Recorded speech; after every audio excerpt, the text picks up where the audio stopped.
자, 시작합니다. 42장은 우리가 이제 40장부터 41장까지 세례 요한의 사역과 같이 오실 이에 대한 그 일을 평탄케 하는 이들 이제 그 강야에서 외쳤죠. 세례 요한이. 그러면 이제 실질적으로 이제 그 42장부터는 오실 이가 오셔서 하실 일에 대해서 이제 이렇게 하나하나 이렇게 소개하고 그것이 이제 좀 더 구체적으로는 한 48장까지 이렇게 쭉 가고 그 이후에도 이제 실질적으로 이제 바벨론 해방에 대한 그런 이야기로 이제 이렇게 쭉 연결이 되는데요.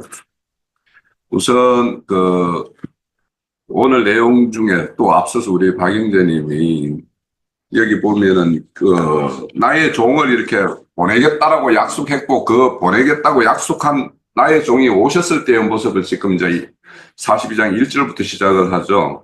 그런데 이제 아까 박영재님께서 왜 하나님은 인간 세상에 이렇게 사람의 몸을 입고 오셨는가 하는 것은 우리가 그 하나님의 영은 원래 이제 감남유로 비유가 되죠. 그죠? 그렇죠. 감남유로 비유가 돼요. 하나님의 영은. 네. 그런데 그 감남유는 사람에게 부을 수가 없죠. 없죠. 그죠?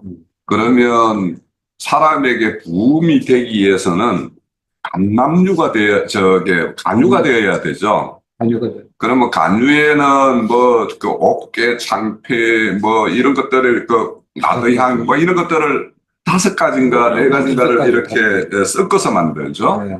그러면 그 섞는다라는 것은 결국에는 이 땅에서 어떤 사람의 모양으로 오셔서 33년의 어떤 생을 체휼하고, 그 마침이 되었을 때 이제 그게 모든 그 간유에 넣어서 이렇게 그 감남유에 넣어서 만드는 간유가 되는 거예요. 그게 되어야지만이 사람에게 부음이 돼서 부을 수가 있는 그 영이 되는 거예요. 그래서 그분이 그렇게 사람으로 오시지 않았다라면 하나님의 영이 사람에게 부을 수가 없어요. 그래서 이제 일단은 그것 때문에 오셨고, 우리 빌립보서 볼게요. 빌립보서 2장에 보면 우리에게 이런 마음을 예수님이 이 땅에 오셔서 행하시고 가셨던 그 모든 것들을 우리에게 이렇게 역사상에 나타나셔서 실질적으로 인생의 행적으로 우리에게 다 보여주셨어요. 그걸 위해서 이제 오신 거예요. 2장 5절에 보면 너희 안에 신약성경 318페이지요. 320, 내 성경은 320면이에요. 거기 보면 5절에 보면 너희 안에 이 마음을 품으라. 곧 그리스도 예수의 마음이니 그는 근본 하나님의 본체이시나 하나님과 동등됨을 취할 것으로 여기지 아니하시고 오히려 자기를 보여 종의 형태를 가지고 사람들과 같이 되셨고 사람의 모양으로 나타나서 자기를 낮추시고 죽기까지 복종하셨으니 곧 십자가에 죽으심이라 하셨죠. 그게 오늘 1절의 말씀과 똑같은 거예요, 지금. 나를 붙들어서 나의 기뻐하는 자를 내가 택한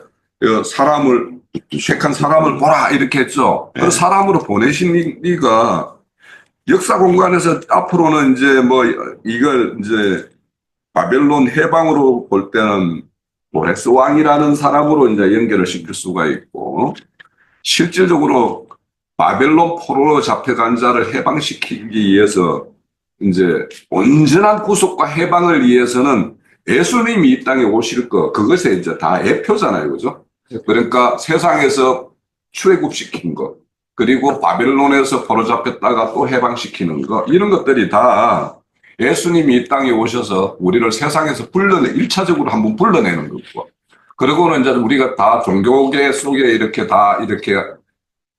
참여한 자가 되었다가 그 종교라는 게 바벨론 같은 거 아니에요. 그러니까 거기에서 또 불러내기 위해서 이제 하시는 일이에요. 그러니까 하나님이 하시는 일은 2번 빼내심을 하는 건데, 근데 이제 2번 빼내심에 있어서 이제 가장 중요한 것이 뭐냐면 그 빼내심의 정표가 뭐냐면 하나님의 영의 부음을 받는 것이 이제 빼냄의 어떤 특징이에요. 그래서 우리 뭐 고린도전서 우리 형제들 중에서 강조하는 거 고린도후서 13장 5절에 보면 너희를 시험해봐라. 너희 안에 그리스도의 영이 있는가 없는가, 그렇지 않으면 너희들은 버린 자다, 이 말씀 많이 하잖아요. 그러면은 우리가 하나님에 의해서 세상에 불러냈고 또 종교계에서 불러내서 우리가 온전히 그의 영과 연합된 자가 되어 된다라는 것은 우리 안에 그리스도의 영, 성령이 우리하고 함께 하시는가 아닌가에 따라서 이제 그게 확정이에요. 그래서 이제 그런 것을 이제 말씀하시는 것이고, 그래서 1절의 말씀은 이제 그런 걸로 보면 될 것 같고, 택한 사람을 보라, 나의 영을 부어줬다. 이거는 1차적으로는 예수님이 세례 요한에게 세례를 받을 때 보면, 물을 가지고 이렇게 딱 올라오실 때 하늘이 열리고, 그래서 성령이 비둘기같이 내렸고, 이는 내 사랑하는 꼭 내 기뻐하는 아들이다. 이렇게 말씀하잖아요. 그때 하나님의 영이, 온전한 영이 이제 부흥으로. 그렇게 예수님은 이 땅에 오셨을 때 사람의 형체로 이렇게 왔고 그 안에 하나님이 거하시지만 실질적으로 어떤 비둘기처럼 보이는 것들을 누구한테 보여줬어요, 이거를? 세례 요한이 본 거예요. 세례 요한은, 저분한테, 예수 안에 하나님의 영이 있다는 걸 못 본 사람이었잖아요, 처음에 오실 때는. 그런데 그 하나님의 영이 이렇게 내리는 걸 보고, 저 자가 하나님께서 나에게 오실 자라고 보여준 그분이구나라는 걸 확증시키는 것이 이제 그렇게 세례 요한에게 보여줬죠. 그러니까 그렇게 하나님의 영이 이렇게 부음이 이제 그분에게 있었고, 그걸 통해서 이제 이방의 정의를 베푸실 것이다라고 하는데, 우리가 정의라는 걸 우리 이렇게 한번 생각해 봅시다. 세상에서 가장 바른 정의가 무엇일까? 가장 옳은 일이 무엇일까? 그거는 사망의 세계에 속한 자를 생명의 세계로 옮기는 것보다 더 어려운 일이나 더 선한 일이나 더 정의로운 것은 없어요. 그러면 사망의 세계에서 생명의 세계로 옮긴 자들을 다 모아서 최종적으로 이루는 것은 하나님의 왕국, 그리스도의 왕국이 되죠. 아들의 왕국이 되죠. 그죠? 그래서 정의라는 것은 사망에서 생명으로 옮기는 일이고, 그들을 모아서 하나님의 나라를 이루는 것이 공의다, 이렇게 생각을 하면 공의와 정의라는 말에 어떤 거기에 좀 이렇게 우리가 비추어 볼 수 있지 않을까, 이런 생각을 해요. 근데 이제 여기 보면은 나의 종 내 마음에 기쁜 자라고 하는데, 그러면 종과 주인 사이의 기쁨이라는 것은 뭐로 인해서 성립이 될까? 그러면 주인이 종에게 불이한 것을 요구하고 막 이렇게 하면은 거기가 그 기쁨이 있겠어요? 시키는 주인은 모르겠지만 종은 그 불이한 것을 따를 때 거기에서 오는 그 위화감이라는 게 얼마나 크겠어요. 그런데 주인이 옳은 일을 이렇게 명하여 지시하고 종이 거기에 대해서 모든 것을 다 해서 충성할 때 주인과 종이 다 기쁜 관계가 되겠죠. 그죠? 그래서 주인과 종의 관계에서는 주인도 어려워야 되고 종도 어려워야 되는데, 거기에는 충성이라는 것이 딱 이렇게 개입되지 않으면 주인도 기쁘지 않고 종도 기쁘지 않아요. 기쁠 수가 없어요. 그런데 주인이 어려운 일을 지시했고 종도 거기에 이렇게 이행하는데 어떤 꺼리낌도 없고 거기에 대해서 내가 모든 걸 다 바쳐 해야 되겠다라고 했을 때에는 그 사이에는 모두가 참여하는 주인과 종이 다 기쁨이 되겠죠. 그래서 이제 결국에는 이 기쁨이라는 것, 하나님의 기쁨이 되고 그 순종하는 자의 기쁨이 된다라는 것은 그 사이에 의가 흐르는 것. 그래서 우리가 의라고 하는 것은 주종관계나 무슨 사람과의 관계에서 그 관계가 정확하게 정립이 되어 있을 때 주인은 주인의 자리로서 종은 종의 자리로서 딱 그게 제자리를 딱 잡고 있을 때가 의로운 거예요. 그걸 의라고 해요. 그래서 하나님이 불의한 걸 요구하고 종이 불충을 하고 이러면은 거기에는 의가 있을 수가 없어요. 그런 것을 이제 그래서 그 하나님이 보내는 그 종이 그렇게 하나님의 어떤 주어진 뜻을 그대로 이행할 것, 그것이 바로 이제 정의를 베푸는 일이 될 것이다라는 것이고요. 그리고 2절에 보면 그는 애치지도 않고 소리를 높이지도 않고 소리를 거리에 들리지도 않게 아니하며라고 하는데, 이 말씀을 이제 생각해 보면 그 열왕기 19장에 보면 엘리야가 갈멜산에서 이제 그 사제들과 이렇게 전투를 벌이고는 이제 승리를 했죠.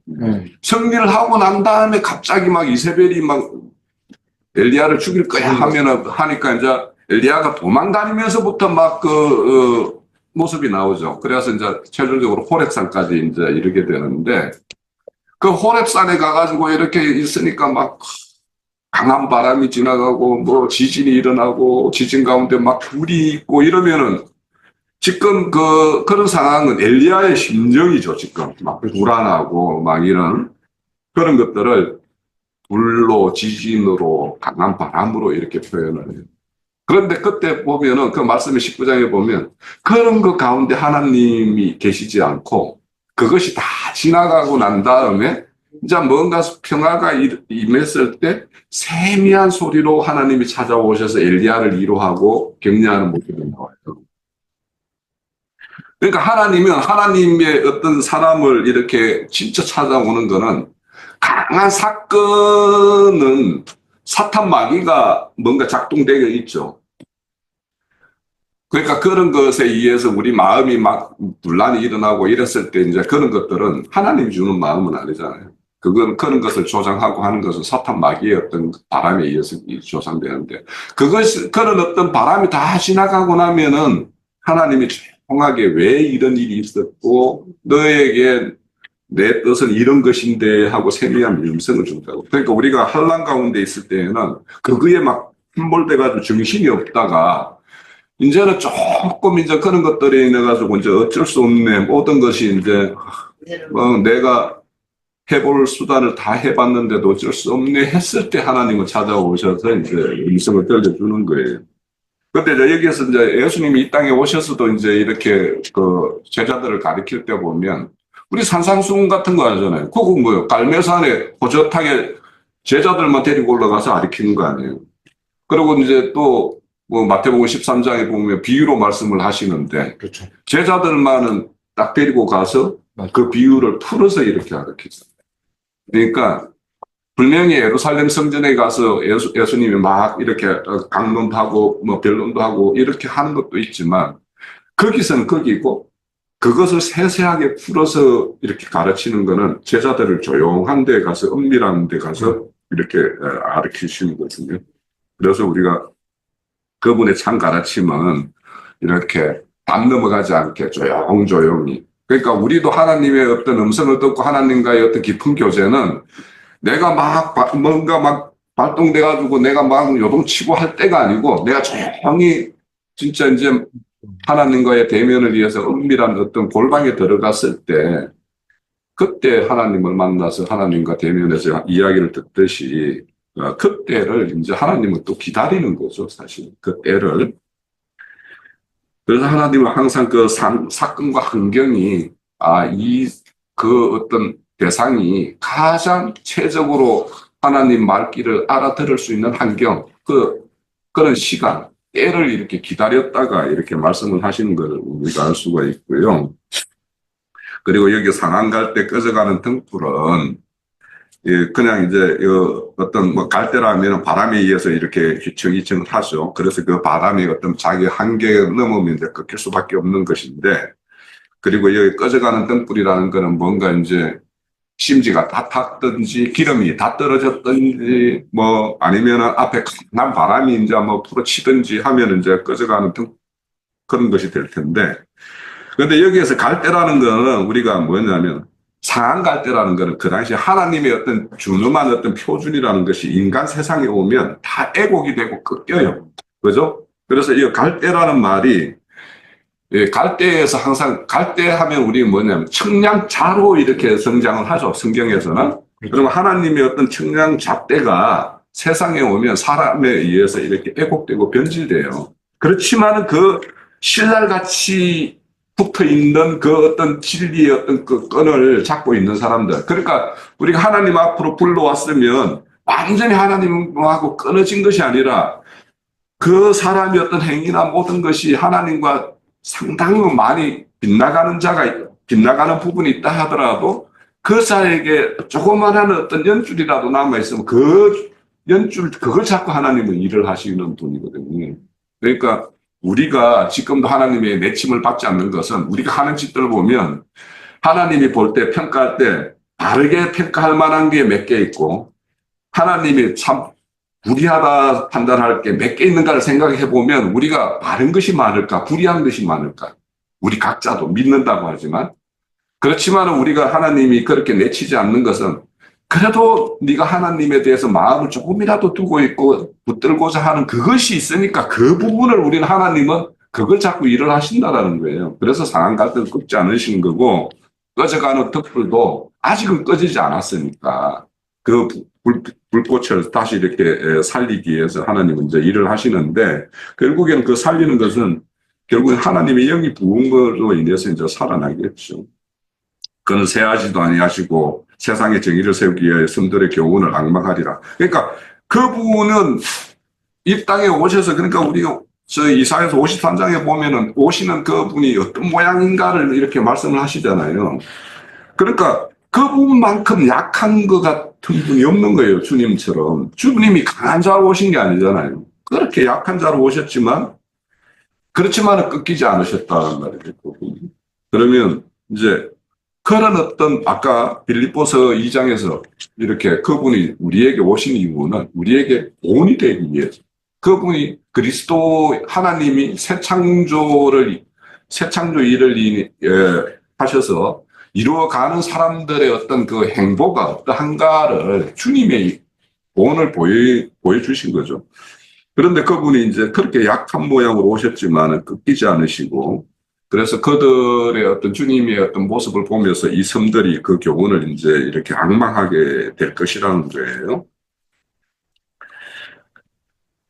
자, 그리고 이제 5절에 보면 하늘을 창조하고 펴시고 땅과 그 소산을 내시며 땅 위에 백성들의 호흡을 주시며 땅에 행하는 자에게 영을 주시고 주시는 하나님 여호와께서 이같이 말씀하실 때, 자, 그분은 아까 애창조를 하셨고 그 애창조 속에 이렇게 보면은 호흡을 주는데 이 참 아까 이제 박영재 앞서서 이제 말씀 주시는 것 중에도 보면 네샤마라는 게 참 해석이 굉장히 어려워요. 저는 제 가장 어려운 단어 중에 하나예요. 이게 왜냐하면 네페시로도 해석을 할 때가 있고 라흐라고도 해요. 그래서 저는 이게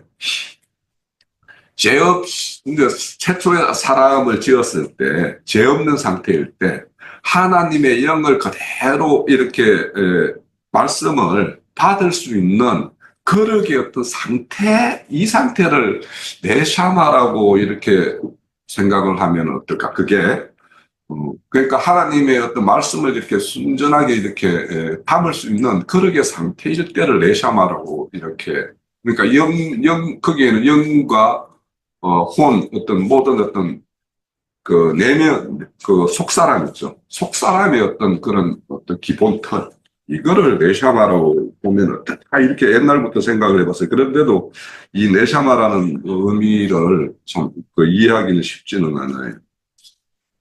근데 제일 중요한 것은 그 여호와의 어떤 의로 너를 불렀다라고 해요. 그러니까 불렀다라는 것은 이제 여기에서 너라는 것은 종이죠, 종.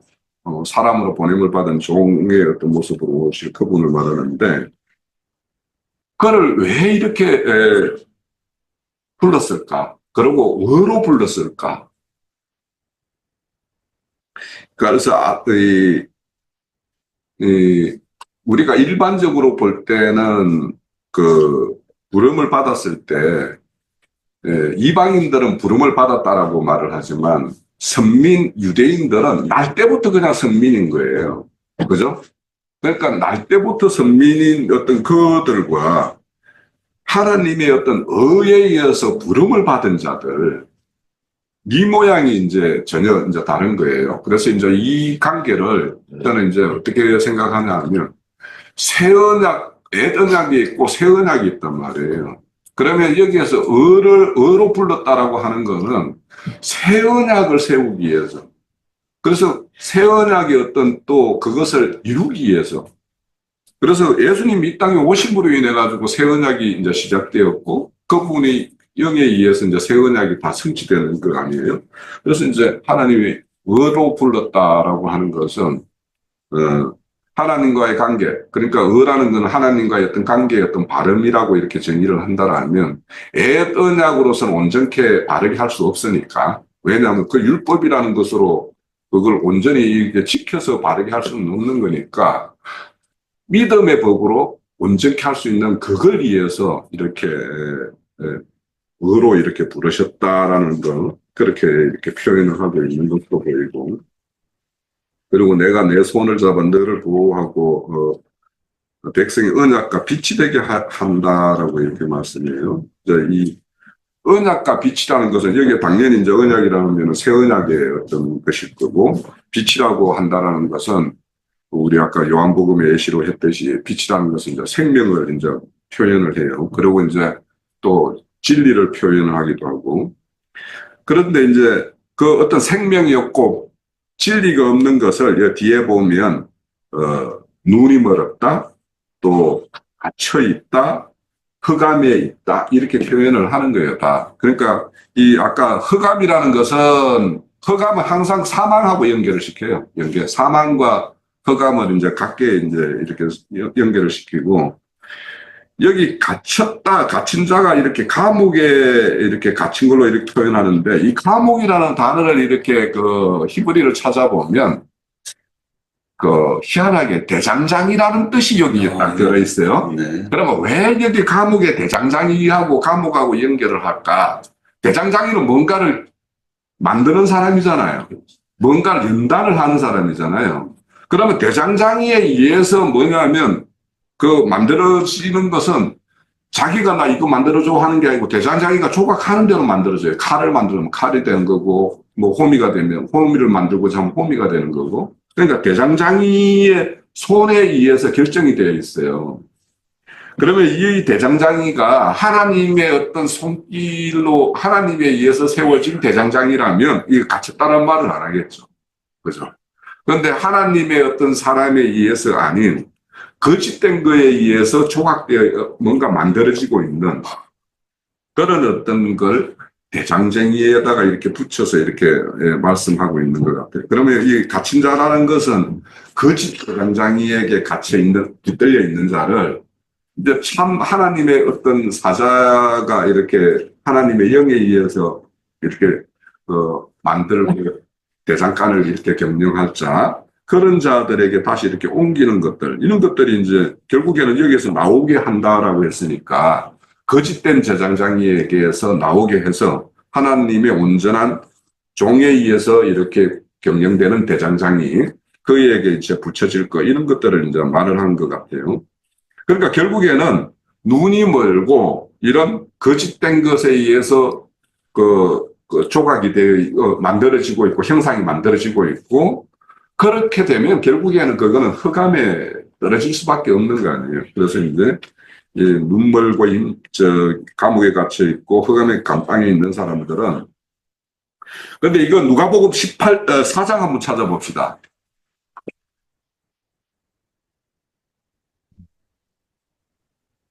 누가복음 4장은 이건 뭐 우리가 자주 인용하는 말씀인데 4장 18절 92페이지요. 93페이지. 17절에 봅시다. 선지자 이사야의 글에 드리거늘 책에 펴서 이렇게 기록된 데를 찾으시니 곧 주의 성령이 내게 임하셨으니 이는 가난한 자에게 복음을 전하게 하시려고 내게 기름을 부으시고 나를 보내사 포로된 자에게서 자유를, 눈먼 자에게서 다시 보게 함을 전파하여 눌린 자를 자유롭게 하고 주의 은혜의 해를 전파하려 하심이라 하였더라. 자, 주의 은혜라는 것은 희년이죠, 희년. 네. 그러니까 뭔가 여기에 보면 눈 멀고 뭔가 포로 잡혀 있고 이런 자들은 뭐예요? 다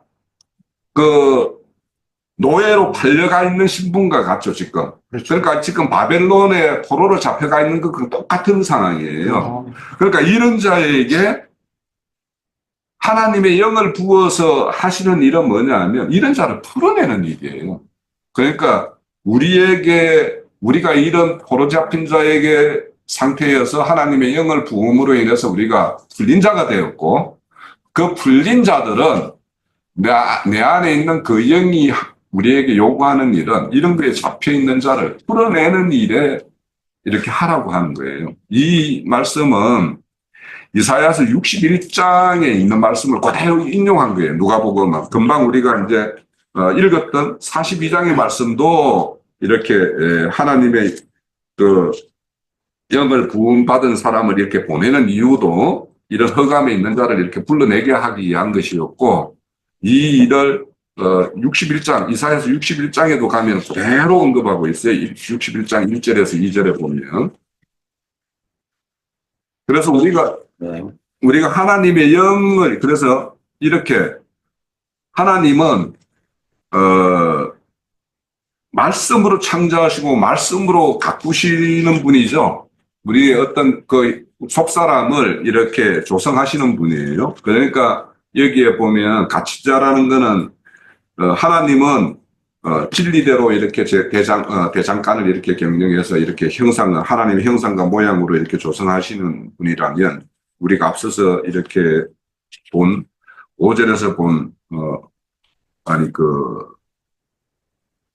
감옥이 어디 있죠? 7절. 7절에서 한 것은 거짓된 대장장이의 어떤 그런 걸로 보면, 오늘날로 이 여기에 대장간을 교회라고 보면 되겠죠. 그러니까 거짓된 교회가 있는가 하면 하나님의 참된 진리로 이렇게 세우는 어떤 교회가 있을 거예요. 그래서 결국에는 하나님은 그 속사람을 말씀으로 이렇게 새롭게 이렇게 조성을 하는데, 그래서 우리에게 새 영과 새 마음을 이렇게 가지게 해요. 그래서 이제 이런 새 창조를 위해서 부름을 받은 그 자들을 다 하나님 손에 이렇게 붙들린 상태다라고 이야기를 하고, 그 일에 나다들로 이렇게 보낸 자가 우리가 1절에서 말씀하는 그분이고, 그래서 우리가 그 새 창조를 위해서 부름을 받은 자들은 하나님에 의해서 온전히 손에 붙들리고 보호를 받고, 그래서 주님께서 세우신 새 언약 안으로 이렇게 사람들을 이끄는 일을 이렇게 해야 되기 때문에 그분이 언약이 되시고 이렇게 말씀을 하고 있어요. 언약과 빛이 된다 이렇게 말씀해요.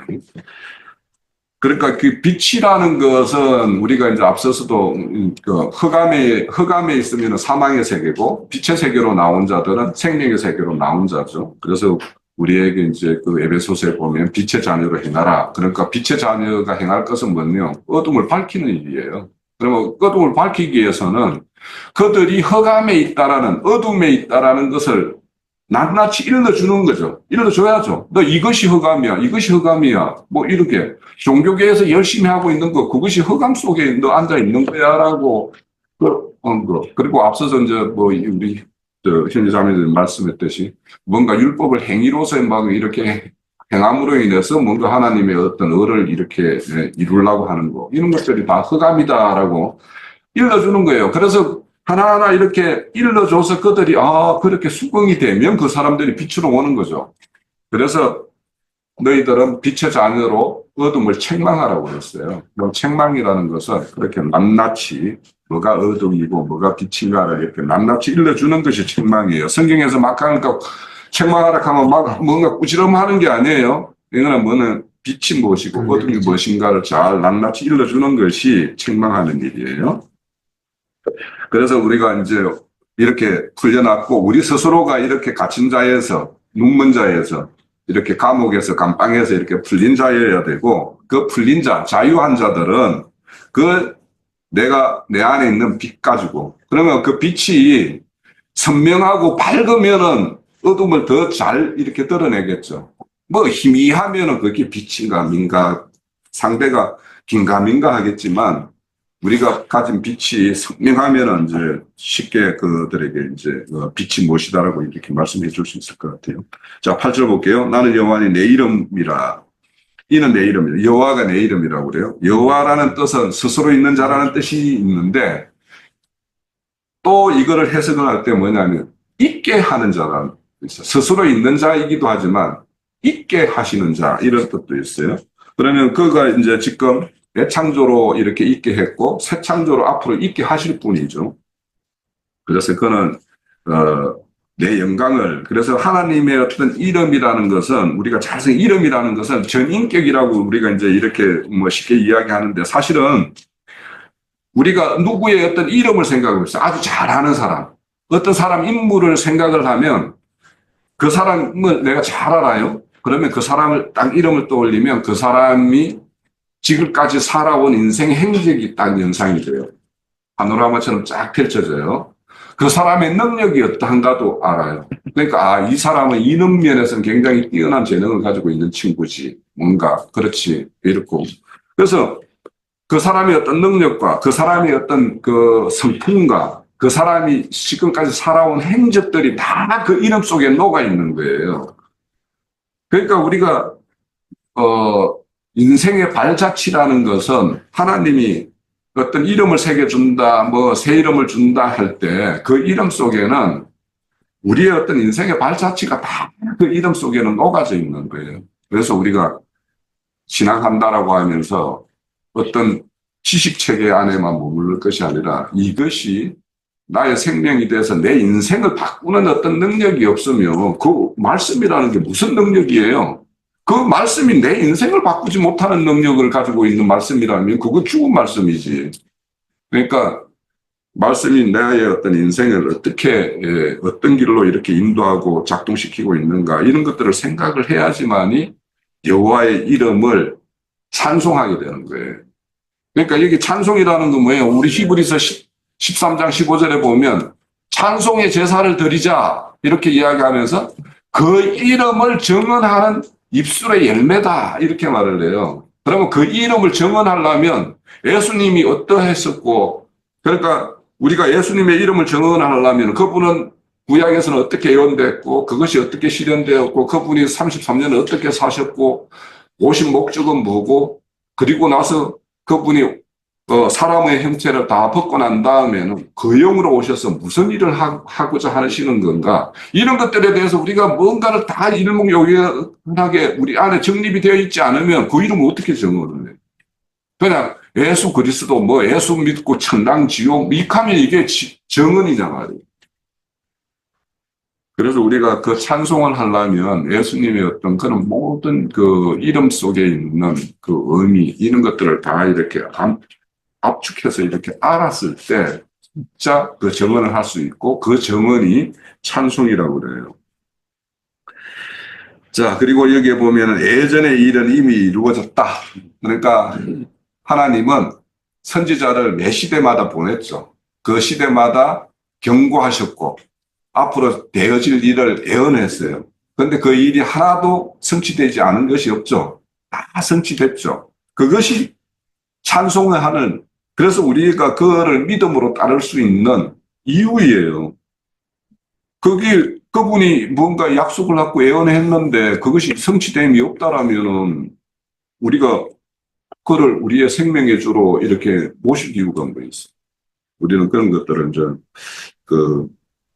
믿고 그의 이름을 부르는 것이 이제 결국에는 찬송이고 그 정언인데 그런데 우리 그 십계명에도 보면 여호와 이름을 망령되이 부르지 말으라고 그러죠. 그럼 망령되이 부르는 거는 뭘까? 그 망령되이 부르는 것에 대표적으로 망령이라는 말이 성경에 내가 한 군데 내 기억나는데 뭐냐면 에서가 팥죽 한 그릇에 장작들을 판 걸 망령된 행실이라고 그랬어요. 그죠? 그러면 망령된 행실이라는 것은 뭐냐면 내 배고픔, 내 지금 육신의 유익, 땅에서 이렇게 좋아하는 것들 이런 것들을 하나님의 이름을 거기에 붙여가지고 이루고자 하는 것이 하나님의 이름을 망령되게 하는 거예요. 사실은. 그러니까 우리가 내 능력으로는 안 되는 일을 하나님의 이름을 붙여가지고 세상에서 좋아하는 것들을 이루고자 하는 것 이것이 다 망령된 것이죠. 그래서 우리가 여호와의 이름을 온전히 부르기 위해서는 예수님 그분의 뜻이 무엇이고 그 뜻을 이루는데 우리가 뭔가 전력을 다하고 힘을 다할 때 우리가 그것이 예수님의 이름을 부르는 것이고 예수님 앞에 선 것이고 예수님 앞에 사는 것이 되는 거예요. 자, 그래서 여기 보면 이제 내가 새 일을 알리노라 그랬죠. 그러니까 그분이 오셔서 할 일이 뭐냐면 새 일을 알리고 새 일을 실천하실 거예요. 그러면 새 일이라는 것은 가장 큰 일은 뭐냐면 하나님의 영을 너희들에게 부어줄 것이다. 요엘 선지자가 예언했던 일이 실제적으로 이제 성취될 일이고 그 요엘 선지자가 이사야 선지자보다 조금 앞선 시대의 어떤 선지자로 세움을 받은 자예요. 그래서 그 영이 이렇게 이루어질 것, 이런 것들을 이제 말씀하시는 건데, 그래서, 하나님께서는 이제 창세전부터 세우신 뜻이 있죠. 그리스도 예수 안에서 우리에게 신령한 복을 주시는 것인데, 하나님께서 창세전부터 세운 뜻인데, 그 뜻이 이제 이루어지기 위해서는 그 영께서 이제 역사하셔서 우리 각자 안에 이루어져야 되고, 우리 각자를 모은 교회를 통해서 이루어져야 되고, 그런 이제 일인데, 그래서 오늘 이사야서의 어떤 이제 시작 부분이죠. 42장에 이제 하나님께서 이제 그 종을 보내서 그 종으로 온 그이에 의해서 이제 이루어질 일들에 이렇게 쭉 소개하는 말씀이 쭉 있어요. 그래서 우리가 오늘 1절에서 9절까지 내용을 이게 이 일이 잘 이해가 된 사람들이 10절에서 13절까지 새 노래, 새 찬송을 할 수가 있는 거예요. 그래서 이제 새 찬송으로 연결되고 이제 이어지는 우리가 다음 주에 볼 이제 구원의 약속 뭐 이런 것들로 이렇게 연결되는 것이니까 오늘 이제 그분이 왜 오셨을까? 아까 박영재가 이제 이렇게 질문을 던졌는데 그것이 가장 중요해요. 왜 왔는가? 왜 왔어야만 하는가? 그러니까 그게 막 이렇게 교리적으로 보면 대속죄물이 되어주시기 위해서 왔지 뭐 이렇게 이야기하시는데 자 그것도 근면이 있죠. 대속죄물이 되어주셔야죠. 거기 우리의 어떤 그 과거의 어떤 그 허물들을 다 이렇게 받는 길이니까 그런 것도 있고 그렇지만 이제 더 중요한 것은 우리에게 하나님의 그 영을 부음이 되기 위해서 이렇게 오셔서 감남윤류가 간유가 되는 어떤 과정을 겪어야만 되기 때문에 그래서 그런 간유가 됨으로 인해서 뭐냐면 히브리서에 가면은 동정치 못할 일이 없다라고 했어요. 그러니까 그분이 연약한 육체로 오셔서 모든 것을 인생을 체휼하심으로 인해서 우리에게 우리의 어떤 허물에 대해서 다 동정하고 그것을 불쌍히 여기고 여기에 상한 갈대를 이렇게 꺾지 않으시는 것과 같이 또 꺼져가는 등불을 끄지 않는 것과 같이 이 일을 이제 해주시는 거죠. 자, 이 정도로 마칩니다.